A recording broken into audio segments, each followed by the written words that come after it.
pero talaga mo kami pero Happy birthday ni Diwata! Uy, mag-iwan tayo pa kaya! Happy birthday, Diwata! So ito yung panahon para lumabas tayo. Pakita natin yung suporta natin. Dahil pag hindi natin ginawa tayo, hindi magpipigil sa kanila sa mga susunod na panahon kapag ginawa nila. Yes! Tama yan! So, pumunta kayo dito sa Villamor, ipakita ninyo na naninindigan tayo kung ano ang tama. So sa tama lang tayo, mali ang ginagawa nila na diniditinan nila si Duterte. So yung mga kasama natin ngayon nandito, handa kami dito kahit na abutin kami ng ilang araw dito. Yung mga pulis, mga kasama natin sa gobyerno, mga classmates natin dyan, alam nyo kung sino kayo. Baka ito na yung panahon para talagang mabago na. We stand up for something. Tama na, sobra na! Tama. So maraming salamat. Kung kailangan nyo lang ng mga suporta, nandito kami, hindi kami bayaran. Kaya namin suportahan yung mga grupo namin dito kung sino man. May mga negosyante rin kami. So wala kaming tinatanggap na pera sa gobyerno. Wala kaming akap o tupad. Ang gusto lang namin maayos yung lipunan. At sa nakikita natin ngayon, walang kaayusang nangyayari. Diba? Hindi nila pwedeng ganyanin yung dating Pangulo. Diba? So kung meron tayong kanya-kanyang we have our own sovereignty. So yung lokal na korte ang kailangan maglitis kung meron ng kaso. Hindi dahil hindi sa ICC. Diba? So yung mga vloggers natin diyan, maraming salamat sa inyo. Kasi syempre kayo yung nagiging boses habang ang mainstream media nakatikom ang bibig. So mga ordinaryong tao lang kami, nandito kami para suportahan si PR. Sir, anong sektor po kayo, sir? Marami nagtatanong po. Ano po? Anong sektor, anong grupo po kayo, sir, na sumusuporta? Negosyante po ako. So may mga pinapatakbo akong mga dito sa may Metro Manila. Tagalabang po ako. So nung nakita ko yung balita, kusang loob, kusang sarili ko na nagpunta ako dito para ihayag yung sa loobin ko na eto ang tama. Hindi kasi pwedeng nasa likod lang tayo ng computer. Hindi kasi pwedeng nasa likod lang tayo ng cellphone sumusuporta kay Duterte. Kailangan lumabas tayo para makita ng kapulisan, ng mga government officials natin na eto talaga, totoong mga tao tayo, mga Pilipino na gusto ng tunay na pagbabago. So matagal din po ako sa ibang bansa. So nakita ko kung ano yung suporta ni Duterte sa mga kapwa natin doon. Maraming salamat, sir. Ano panawagan niyo, sir, sa mga nanonood? Ang panawagan ko sa kanila, kung alam nyo kung ano ang tama, pumunta kayo dito. Diba? Bilyon-bilyon na ang nawawala sa kaban ng bayan. Diba? Ngayon, yung bilyon-bilyong nawawala na yan, hindi matitigil yan kapag hindi tayo umaksyon. Kailangan protektahan natin yung nag-iisang simbolo ng oposisyon. Diba? Si Pangulong Rodrigo Roa Duterte. Grabe ang pagmamahal niya sa mga kababayan natin, sa mga Pilipino. Oh. Tapos ito ba ang tingnan nyo, ito ba ang isusukli ng gobyernong ito para kay Duterte? Diba? Ilang dekada ang dumating, siya lang ang nagpalibing kay dating Pangulong Ferdinand Marcos sa libingan pa ng mga bayani. Oh. Tapos ano ngayon? Diba? Oh. Anyway, yan lang po ang hinihiling ko sa inyo. Kailangan manindigan tayo. Kailangan ipakita natin ang mga suporta natin. Yung mga pulis na nandito, yung mga government officials na nandito, alam ko kung ano ang mga nasa sa loobin ninyo. Pero kailangan bitawan muna natin yung titulo natin, yung trabaho natin. Kailangan bilang Pilipino manindigan tayo. Salamat. Salamat, sir. Sir, isa na lang.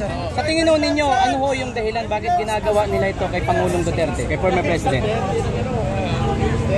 Si Pangulong Duterte ang tumatayong oposisyon. Nakita nyo naman kung gaano kamahal ng sambayan ng Pilipino si Pangulong Duterte kahit saan siya magpunta. Alam natin na magiging resulta ng eleksyon kung hindi dadayain. Diba? So hindi natin kailangan tumanggap ng ayuda o na kung ano pa man para malaman natin kung ano totoo. So isa lang ang dahilan dyan. Alam natin na gusto nilang kumapit sa kapangyarihan. Diba? So yung nangyari na lang kay Vice President Sara Duterte, nakita nyo naman, diba? Confidential funds. Oh, kung kailangan ng accountability ng sambayan ng Pilipino sa confidential funds, lahat ng kongresista, dapat maging accountable sila sa lahat ng pinamimigay nilang pera. Bilyon-bilyon ang pinapalabas silang pera dyan. Asa na accountabilidad? May nagtatanong ba sa kanila? Sabay-sabay natin silang litisin. Oh, yun lang yun.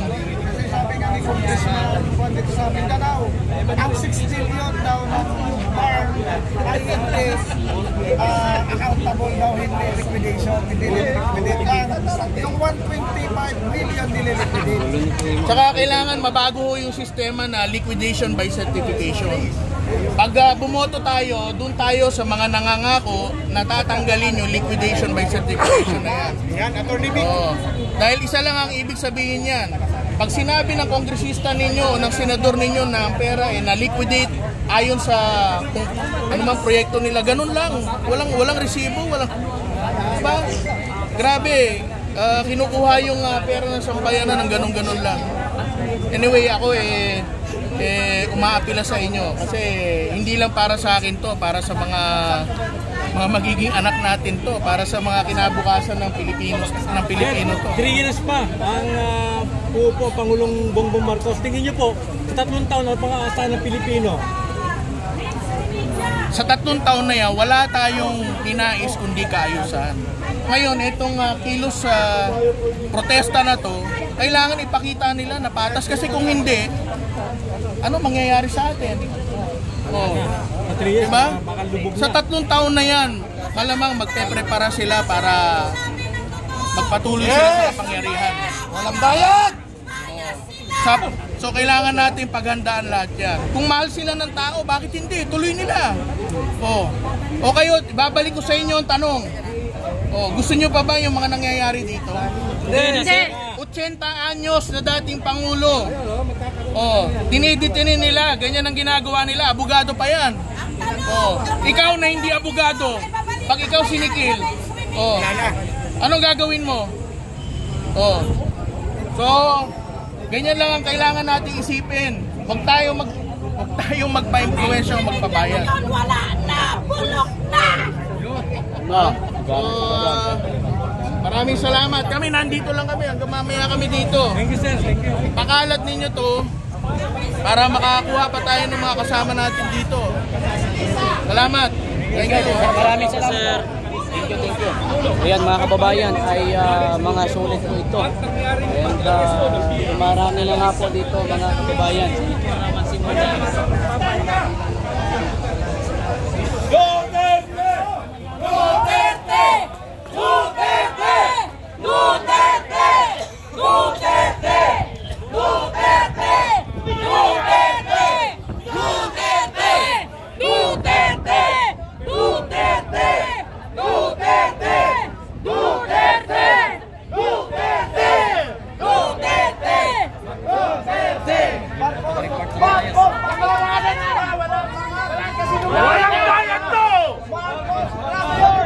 Hindi makareport ng